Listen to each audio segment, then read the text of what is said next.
Bom, pessoal, dando continuidade aí, nós vamos falar então com relação ao método das quatro ações, né? É uma aplicação extraída da teoria desenvolvida por Kim Malborn, no livro A Estratégia do Oceano Azul. O que seria a estratégia do Oceano Azul? Tá? O Oceano Azul, ele dá a conotação, né? Ele dá o sentido de, de tranquilidade nas organizações. Tá? A tranquilidade, assim, após a implementação de inovação e naquela sequência da sua melhoria contínua. Né? Contrapartida, do outro lado, nós temos o que é chamado de Oceano Vermelho. Né? Por que Oceano Vermelho? Ele seria aquela parte sangrenta, né? Do mercado, aquela parte do duelo, os nossos concorrentes, né? A concorrência. Né? Então, eu tenho esse cenário, ou seja, após uma inovação, uma aplicação de inovação com melhoria, eu tenho o cenário do Oceano Azul. Contrapartida, eu tenho o mercado, que é esse mercado cruel, que é o mercado, que é o tal do Oceano Vermelho. Né? Por exemplo, vamos dar um exemplo aí de uma inovação e melhoria contínua. O que nós podemos citar como exemplo seria o circuito solar. O circuito solar é um exemplo muito claro disso que nós estamos falando com relação à estratégia do Oceano Azul. Tá? Em que sentido? Né? Veja, era apenas um circo, e aí o que se passou, qual que era o propósito? Inovar e melhorar. Tá? Pegou o circo versus a tendência e necessidade, porque é aquilo que nós conversamos lá atrás, né? Na base do método das quatro ações, reduzir, criar, elevar, enfim. Tá? Então, o que o seu cliente espera? Tá? O seu cliente, ele espera de você o quê? Ele espera que você inove e, no mínimo, mantenha a qualidade a qual você tem. Tá? E o que ele espera também com relação à qualidade, que ela seja elevada, óbvio. Tá? Então, é isso que o mercado espera. E o público do circuito solar, né, eles esperavam o quê? Uma inovação. Então, o que eles buscaram? Tá?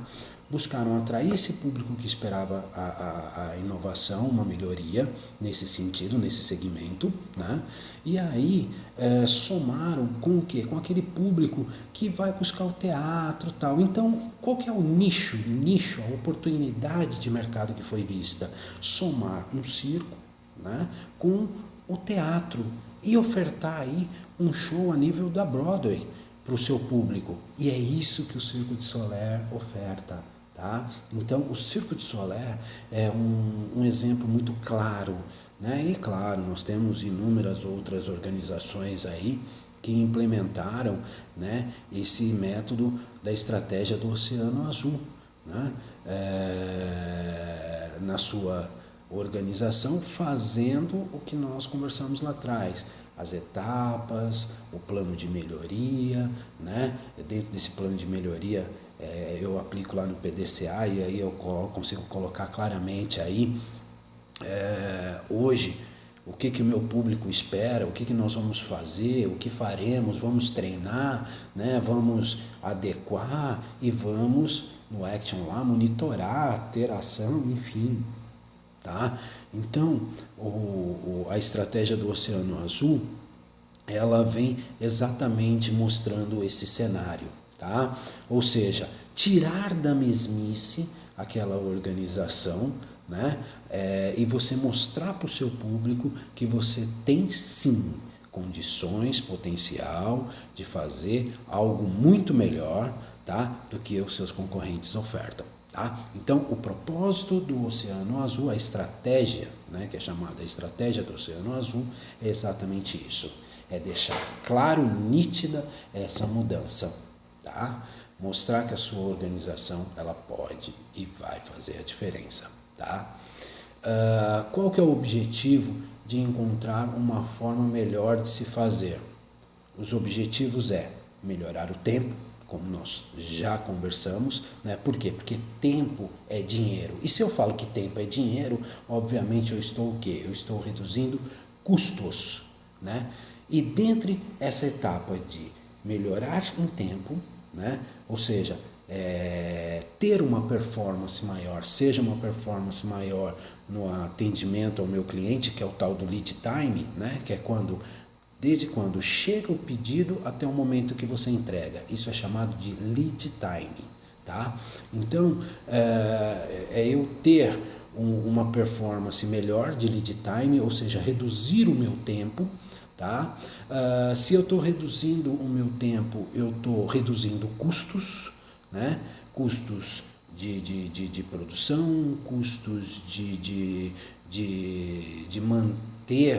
manutenção, custo de manter a minha organização com excessos, por exemplo, horas adicionais, que são as horas extras, e por aí vai, contratação de turno a mais, enfim, se eu tenho contratação de turno a mais, eu tenho contratação de funcionários a mais e N outros fatores, tá? Eu vou estar monitorando, mapeando o meu processo, elevando aquela minha qualidade, conversamos há pouco, né?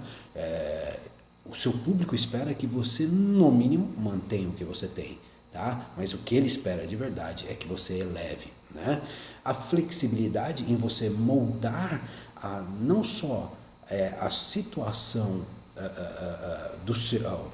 a exigência do seu cliente, como a sua situação real, né? Por exemplo, às vezes você precisa fazer um investimento de maquinário, etc. e tal, que não tem como ser feito naquele momento, principalmente agora, né, porque nós estamos enfrentando aí, né, nesse momento de crise, eu preciso fazer uma aquisição de um novo equipamento, uma substituição, enfim, tá? Eu não tenho caixa, eu não tenho verba para fazer isso, né?